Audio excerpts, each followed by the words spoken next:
Tim said, "I don't love you, and I won't ever love anyone. Can you really accept that?" Of course. I thought that two lonely, proud souls could eventually find their way to love. But in our third year together, Tim's best friend drowned. A crack of pain appeared on his indifferent face.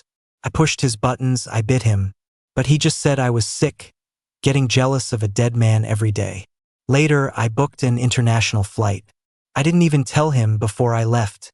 The truth is, I'm the one who's incapable of love. Before boarding, I sent Tim 2 texts. "We're done. Get your stuff out of my apartment as soon as possible. I'm going to get help. Don't look for me." Then I immediately shut off my phone, asked the flight attendant for a blanket, and closed my eyes. It was a 6-hour flight, and I had to go straight to Dr. Wallace's office after we landed. He had a psychological research project he needed my help with. In the past, every time I felt unwell, he was the one I called for help. When the plane landed, I had a message from Tim. He didn't mention the breakup at all. "Lucas, what kind of illness are you faking this time? I told you Ryan was just a regular friend who passed away." I didn't reply. My car was already waiting for me. I may have been emotionally closed off since I was a kid, but I'm not blind, and I'm not an idiot. What kind of regular friend makes a man lock himself in the bathroom to mourn for a week straight? Besides, who keeps a collection of videos and photos of a friend, spanning from birth to death, hidden on a USB drive in a secret compartment of a bookshelf? A few days ago, I'd asked him to be honest with me about them.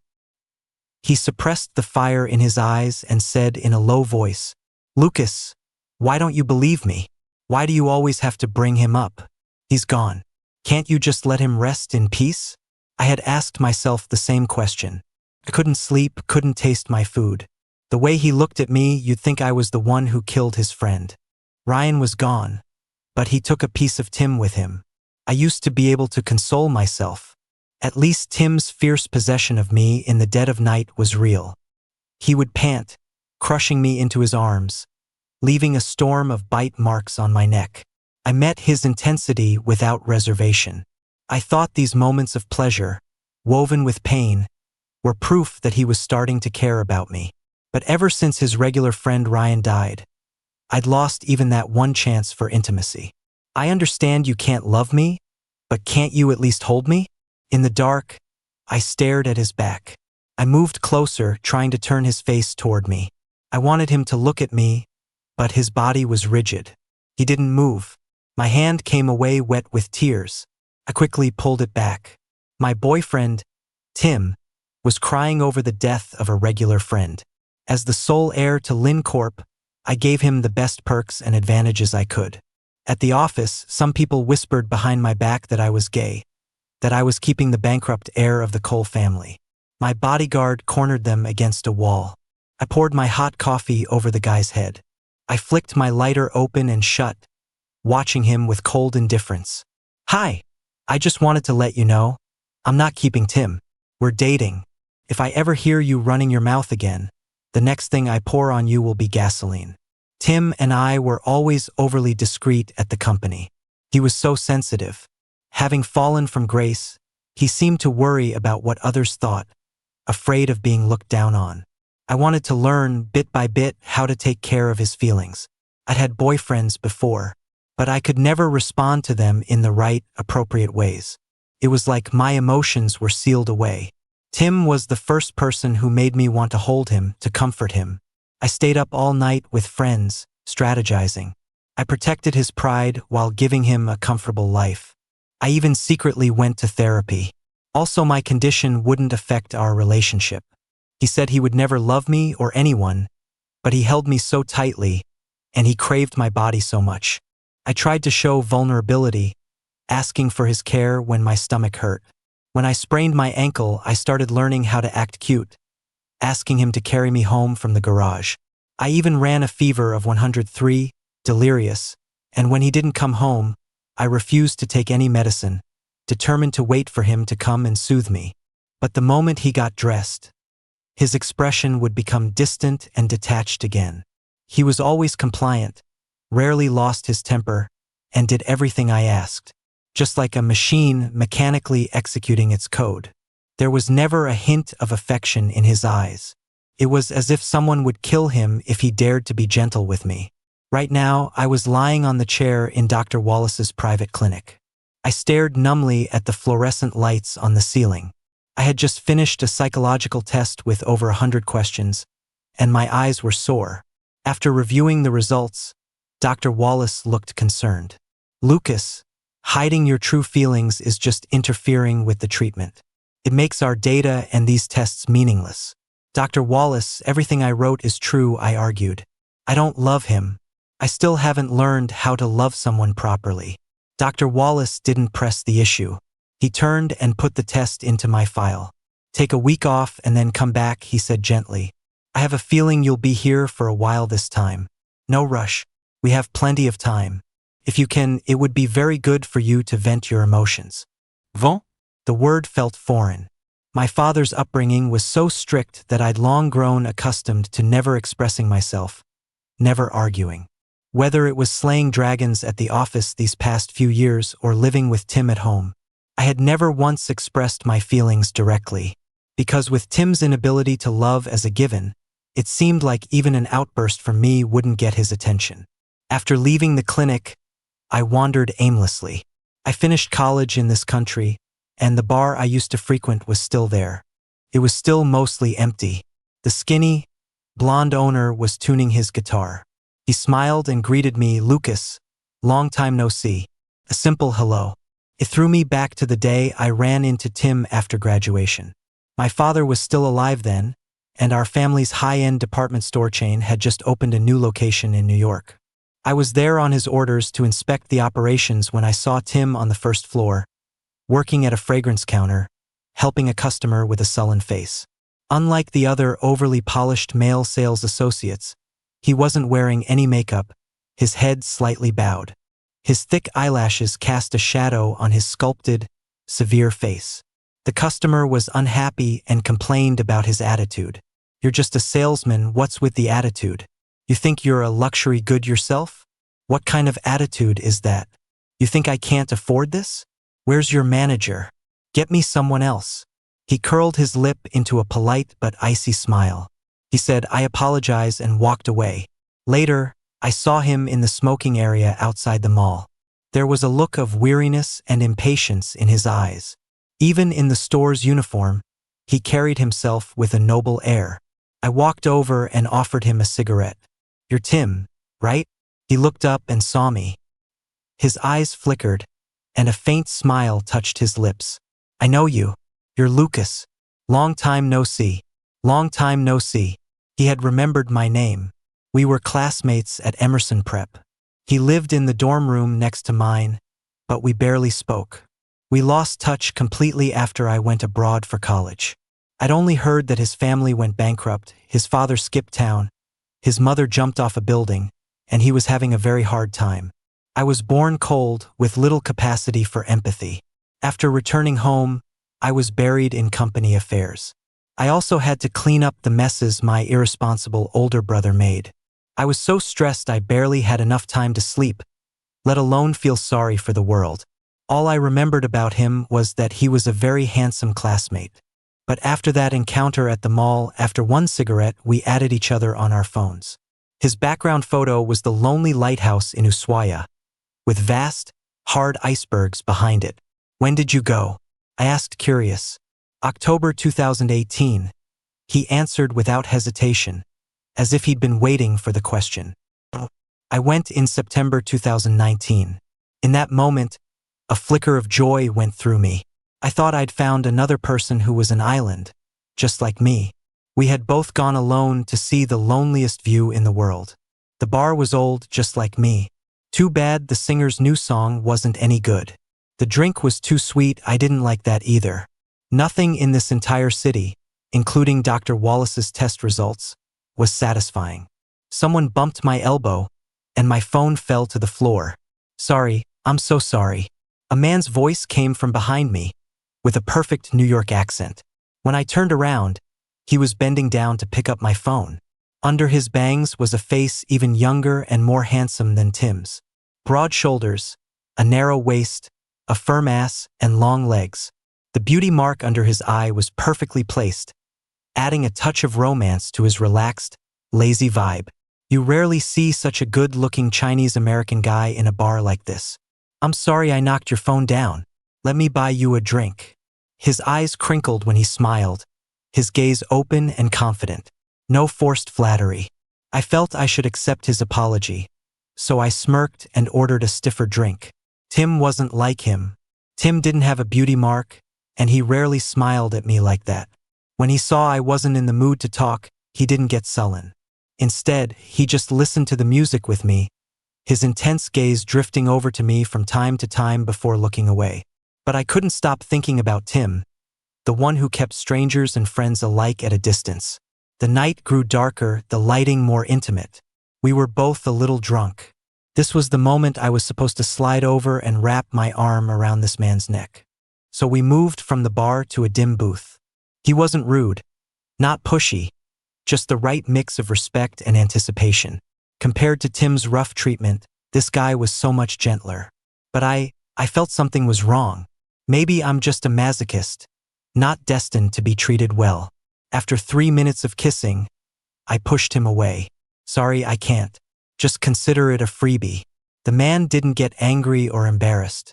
Instead, he gave me space and respect. I'm the lucky one. The mark from your ring is still there. I wouldn't want to take advantage. My name's Julian. I'm heading back home in a few days. If you're back there, we should get a drink.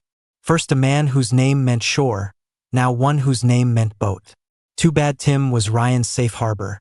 And as for this boat in front of me, well, I probably wouldn't be his only passenger. My driver had arrived at the bar. The glass door reflected my own eyes, weary and desolate. See, Tim? I really am incapable of love. I can't believe I wasted such a perfect night. Tim's calls came one after another. I declined them again and again. He got frantic and sent me a text. Lucas, did you touch my things? I toyed with the ordinary black USB drive in my palm. It contained another person's entire life. When I stole it, I didn't dare look at it closely.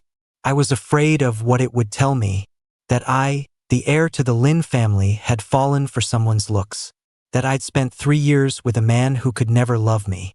But his anxiety over this thing was definitely not normal. He was willing to yell at me like this over a USB drive.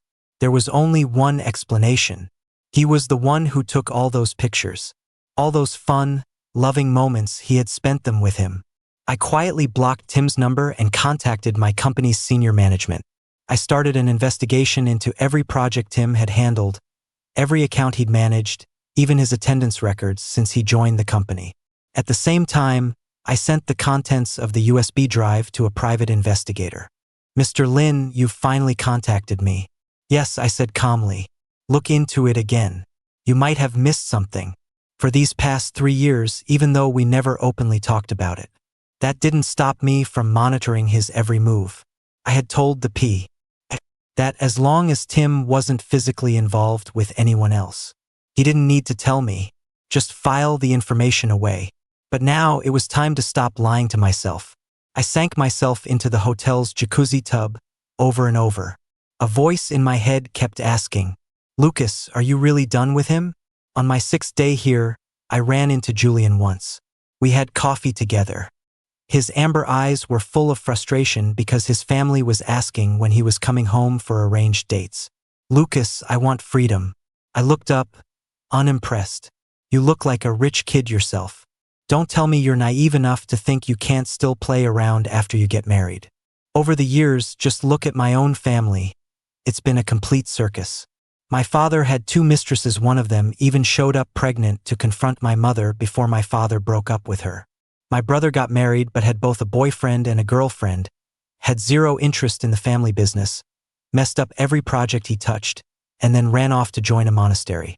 My mother's spirit was broken. She hid out at my grandfather's house for peace and quiet. But Julian was as innocent as a startled puppy. Lucas, how can you think like that? I would never be with someone I don't love. My family doesn't have that kind of tradition, so not every family was like mine. I quickly handed him the menu.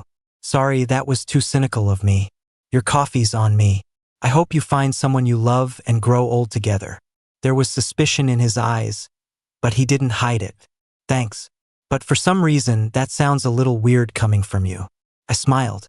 This was the result of all my years of therapy. I was quite pleased with my budding ability to show empathy. If you say the wrong thing, you apologize, you correct it. That's how you minimize the harm you do to others. After scheduling my next therapy session, I was at a coffee shop learning how to make latte art. Suddenly, the glass door was thrown open. Tim stood silhouetted against the light, his handsome face unshaven. He saw me, and his expression was a mix of awkwardness and panic. "Lucas, Dr. Wallace said you might be around here. I checked a bunch of shops. I called you so many times as soon as I got off the plane." I put down the coffee pot and looked up at him, studying him carefully. He was like someone out of a movie, familiar yet strange. I felt like I didn't recognize him anymore. The man in my memory was arrogant, cold. His face was never supposed to lose its composure because of me. "Oh," I said coolly. "You couldn't get through because I blocked you." He grew anxious. "Lucas, about Ryan, let me explain." "Wait," I cut him off. I handed the coffee pot to the barista. Tim stood there wanting to continue. "Ryan, he, like a cat." I swatted the coffee cup off the counter. It shattered on the floor, sending shards of glass everywhere. "Mr. Cole, I've been patient with you." I said, "Wait, didn't you hear me?" A flash of shock crossed his eyes.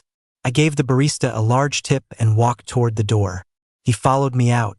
At that moment, I didn't care what he had to say to me, and I didn't care what Dr. Wallace had told him. All I knew was that I liked this coffee shop, and I wasn't going to let him or his words contaminate it. Tim followed me to the canal. I took a piece of dry bread from my bag, crumbled it, and threw it to the pigeons. A friend once told me that feeding animals can make them happy, can make humans happy too. So for years, I did it tirelessly for him. Everything he'd lost, everything he couldn't get on his own, respect, value, status, I wanted to give it all to him. But after 3 years, he gave me a massive surprise. I had carefully reviewed the reports from the P. and the auditors. Knowing he didn't love me was one thing. Seeing proof that he didn't love me but loved someone else was something else entirely. Any lingering doubt I had vanished after seeing those reports, replaced by the certainty that we had to break up. "Weren't you going to explain?" I asked him. He choked on his words for a moment. "When my family went bankrupt during the hardest years, he helped me. I just didn't want him to leave with any regrets. That's all." I brushed the breadcrumbs off my hands. "Right," I said flatly. "I don't understand, but I respect it. So what? So can you stop this? Come back with me." He reached for my wrist as he spoke. I shook him off, my patience wearing thin. "Mr. Cole, he helped you, so you wanted to repay him. You wanted to pay for his treatment. You could have worked construction. If you didn't have enough money, you could have stolen, robbed, sold your blood, sold a kidney. Instead, you lied to me, got into a relationship with me, used my money, and used the salary my family paid you to pay for Ryan's funeral." Disbelief filled his eyes. "Lucas, say that again. I can say it 10 times. You're a disgusting liar." Tim panicked. He had no idea I'd investigated him so thoroughly. He reached out to grab me, but a strong hand pushed him, sending him stumbling back. He's saying, "You've been a freeloader for 3 years and you're still not even good at it. I really don't get what you have to be so proud of. You're old, you're dumb, and you're not even that handsome." This time I saw him clearly. Only one person could be that witty. It had to be Julian. I heard myself laugh out loud. So the reason I'd smiled so little all these years wasn't because I lacked emotions, but because no one ever got my sense of humor. Julian stood in front of me, shielding me. Tim straightened his clothes, trying to regain his composure, his face a mask of calm. "No wonder you wanted to break up. You found someone new. A little boy toy." Julian scoffed at his taunt. "Watch your mouth, old man. There's nothing little about me." I said coldly, maybe not. "But I don't owe you an explanation. Who I'm with and who I'm not with is none of your business. We're already broken up." I tugged on Julian's sleeve, signaling for him to leave with me. Tim looked at me incredulous. "Lucas, what do you mean?" I spread my hands. "It means exactly what it sounds like. I know everything you did for Ryan. We're through. Julian walked with me along the crowded canal. I never felt a sense of belonging in this country. But after getting everything out in the open today, the tightness that had been squeezing my chest for so long finally eased. Maybe I didn't need Dr. Wallace anymore. I looked at Julian. Thanks for that, back there. He shrugged it off. Don't mention it. Don't dwell on the pain. It'll only hurt you all over again. Look forward. But once everything was laid bare, I couldn't help but review my relationship with Tim again and again. I had been holding on to false hope, lying to myself, and that's how I ended up here. For the 3 years we dated, he was physically faithful. He never had an intimate relationship with Ryan or anyone else. But he was secretly sending Ryan money. Sometimes $50,000, sometimes $100,000, sometimes just a few thousand. Over the years, he used company assignments, business trips, and even his lunch breaks as excuses. He visited him in the hospital countless times. He brought him food, bought his medicine, washed his face, gave him sponge baths, and even went against doctor's orders to take him out clubbing and drinking. They went to the beach to watch the sunset, to the top of a mountain to see the sunrise. He practically became Ryan's family and lover rolled into one. He went to incredible lengths to help him complete a list of 99 little things he wanted to do before he died. He was so proactive, it was almost unlike him. They took selfies together in the snow, grinning like idiots, foreheads pressed together as they gazed into each other's eyes. It's a shame that in 3 years, he and I couldn't find a single photo where we both looked happy. In all the pictures I forced him to take with me, my eyes held the anxiety of someone loving for the first time, while his face showed no happiness at all. And the most interesting part of the investigation was that even the photo of the lighthouse. He downloaded it from the internet after researching my travel history. In 2018, his family was already bankrupt. He had no money to fly there. As for getting a job as a sales associate at our company's fragrance counter, that was also just so he could run into me one day. Our relationship had been built on lies and calculations from the very beginning. This country only took Visa. The cash he had on him looked like it was running low. But Tim still wouldn't leave. For the past few days, he'd been waiting for me outside Dr. Wallace's clinic. Unshaven, he had the look of a down-on-his-luck aristocrat. This look suited him better. Lucas, I know a large part of the salary and bonuses Lynn Corp paid me came out of your own pocket. The money for the treatment, consider it a loan. I will pay you back. But please don't do this to me. The truth is He was so used to speaking to me in a harsh tone that even now, while begging me to take him back, he still sounded entitled, as if it were his right, since he was determined to show up here and mess with my head. Suddenly, his angry shout came from behind me. Lucas, do you really think you're completely blameless in all this? The bait he threw was interesting. It stopped me in my tracks. I wanted to hear it. I turned back. His bloodshot eyes were fixed on me. Lucas, do you think I like spending your money? If I wasn't at the end of my rope, would I have agreed to date someone like you? Are you really heartless and emotionless? Or do you just not care how my family went bankrupt? His tone was mocking and pained. That year, my family poured everything we had into getting that core commercial land. Do you know how crucial that land was for the Coles? In the end, your father, Anthony Lynn, swooped in and stole it from under us. The memory was hazy.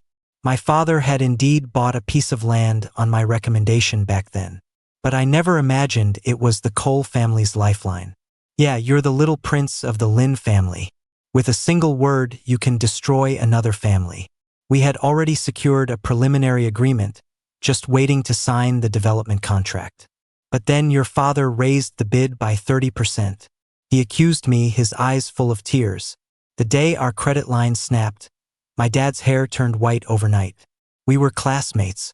I went to your house to beg you, to ask if you could convince your dad to give us a chance to survive. And you? What did you do? Did he come to see me?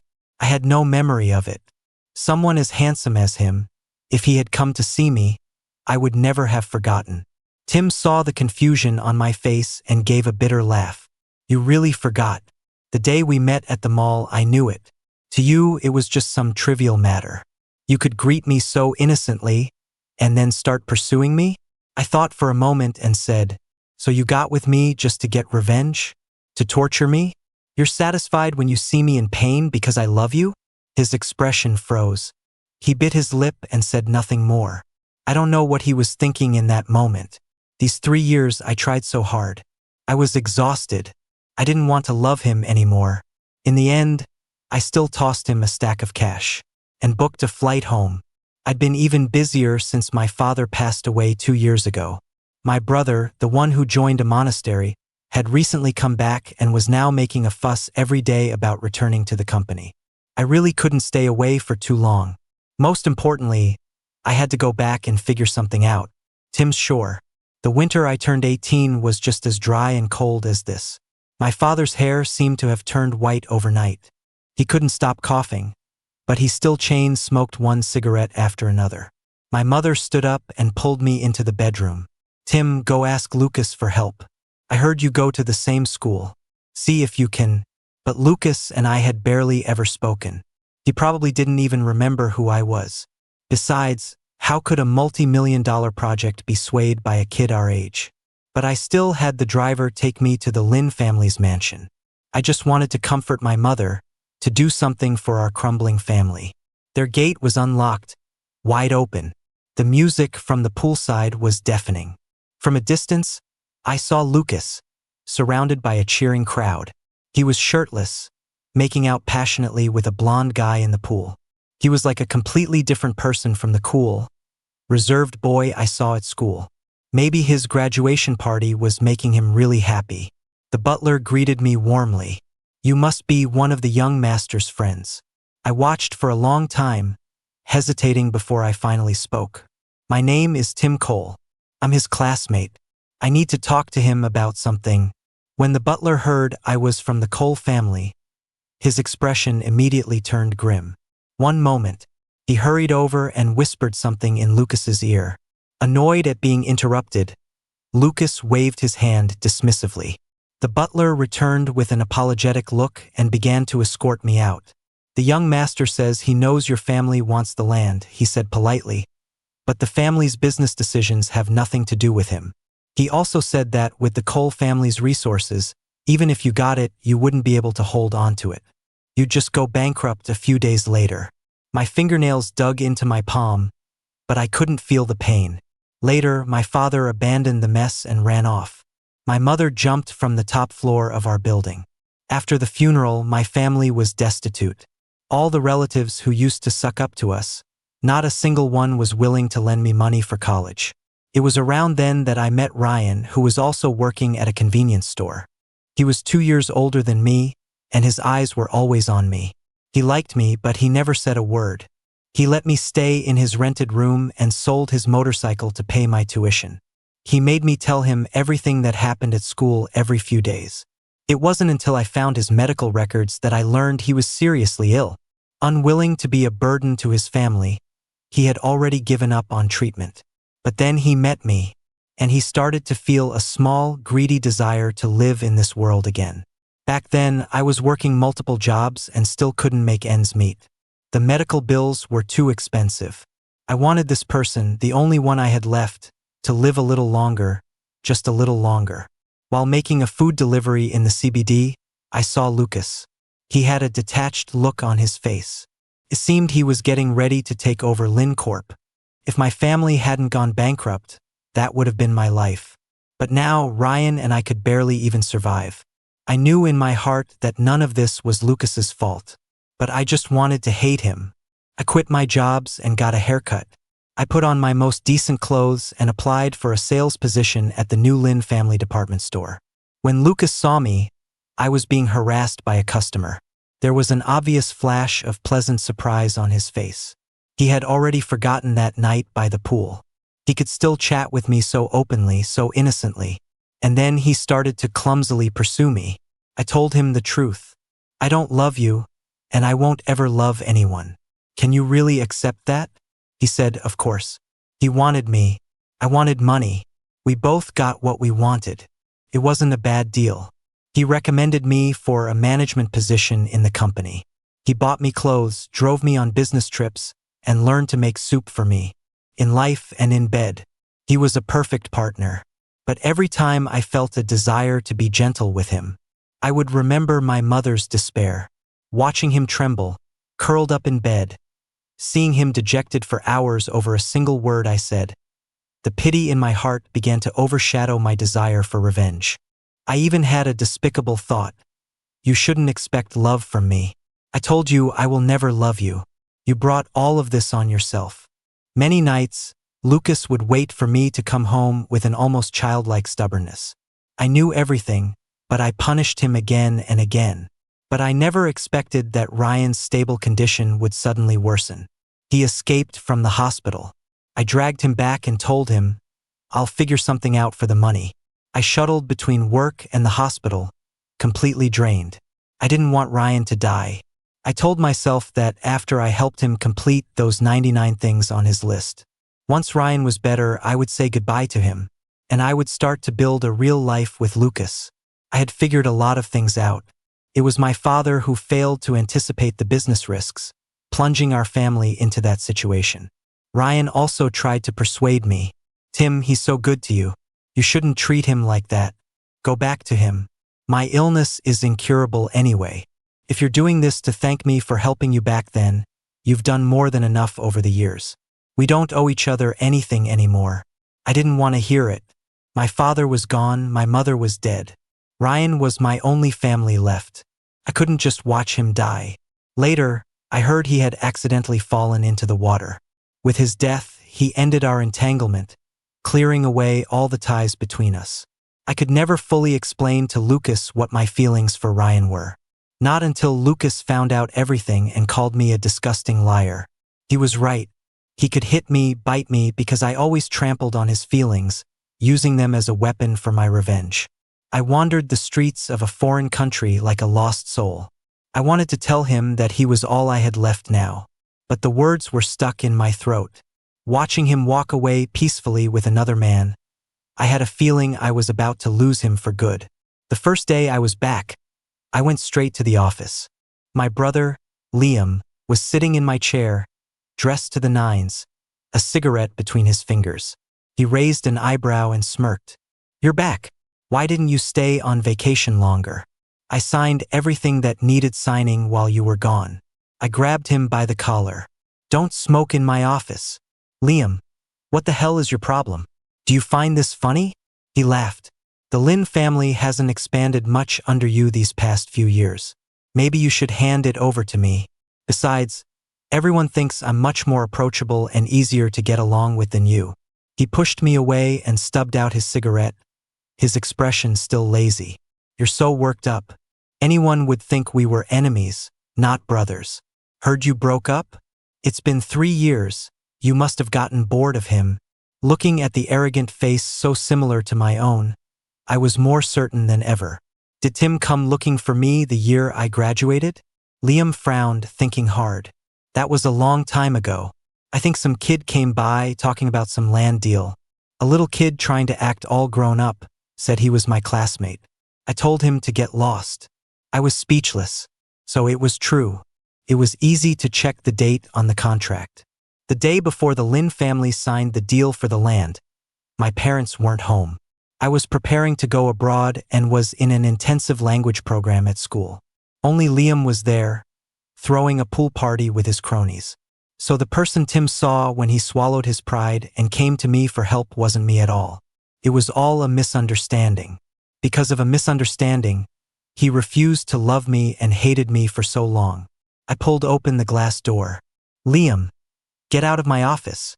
Later, I met with Tim. I calmly told him what had happened. As he listened to the truth, his face turned pale.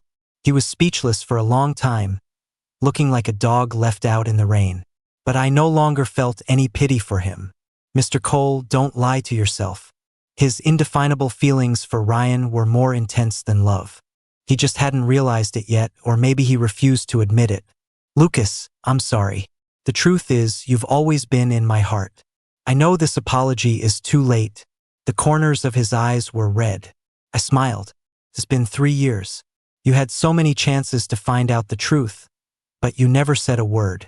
You were so sure that everything you saw and heard was my fault because you wanted it to be true. He opened his mouth to argue, but the light in his eyes slowly faded. I called my assistant in. Please take Mr. Cole to HR to process his resignation. He turned and looked back at me, his face twisted in pain. Perhaps he thought that by clearing up the misunderstanding, I had already forgiven him. Perhaps he thought we could start over. But we couldn't. I just didn't want to be falsely accused. I never saw Tim again after that day. The things he left behind were packed up and donated to a charity. I heard he left New York. No one knows where he went. Julian didn't go on any arranged dates. He shed his usual lazy demeanor and dutifully took over his family's business. The new partnership between the Lin and Sway families went smoothly. He told his parents frankly that he was in love with someone and that it was a guy. Surprisingly, no one in his family objected. He was always finding excuses to come to my office. Sometimes he'd bring a hot coffee. Other times he'd just sit on my sofa and do his own work. As long as I wasn't in the mood to talk, he would sit there quietly, like a silent, radiating sun. One day, after we finished reviewing a project proposal and setting the investment plan for the next quarter, he suddenly spoke up. Lucas, the work is never ending. Are you interested in taking a vacation with me? Okay. Where to? I looked up at Julian. He lit up like a child. You said yes? You said yes. I'm good with anywhere. You pick the place. I'll book the tickets right now, is that okay? The man in front of me was not complicated. He was always direct, brave and bright. He never made me walk on eggshells trying to guess what he was thinking. He just waited patiently for me to be ready, waited for me to walk toward him. The heavy baggage of my past with Tim. I think I can finally let it go. As for where we'll go tomorrow or whether I'll fall in love with Julian, whether we can make it work when we might break up, I'm not going to worry about it. This time, I'm the one leading myself off the island, pulling away from the shore, and sailing toward freedom, riding the wind and waves.